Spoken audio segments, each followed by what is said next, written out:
दरम्यान लाडकी बहीण योजनेच्या ई-केवायसी साठी महिलांकडे शरीर सुखाची मागणी केल्याच्या घटनेवरून राष्ट्रवादी काँग्रेस पार्टी शरदचंद्र पवार पक्षाच्या महिला प्रदेशाध्यक्ष रोहिणी खडसे यांनी प्रचंड नाराजी व्यक्त केली आहे। आरोपींना कठोर शिक्षा व्हायला हवी अशी मागणी रोहिणी खडसेंनी केली आहे। तर भाजप आमदार प्रवीण दरेकर यांनी सरकार आणि पोलीस आरोपींना ठेचून काढल्याशिवाय राहणार नाहीत अशी प्रतिक्रिया दिली आहे।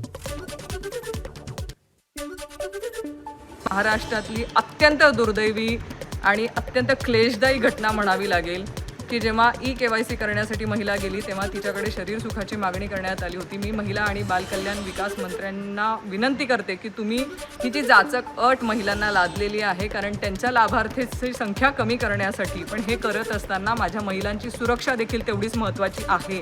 या आरोपींवरती कठोर कारवाई करा जेणेकरून माझ्या माता भगिनींवरती परत कुठल्याही महिलेवरती असा प्रसंग येऊ नये। नाही, मी बातम्यांच्या माध्यमातून हे पाहिलं ऐकलंय, या संदर्भात निश्चितच पोलीस गंभीर दखल घेतील। अशा प्रकारे जर परिस्थितीचा फायदा घेऊन काही लोक अशा वृत्तीनं त्या ठिकाणी वागणार असतील तर मला वाटतं पोलीस आणि सरकार त्यांना ठेचून काढल्याशिवाय राहणार नाही। एबीपी माझा, उघडा डोळे बघा नीट।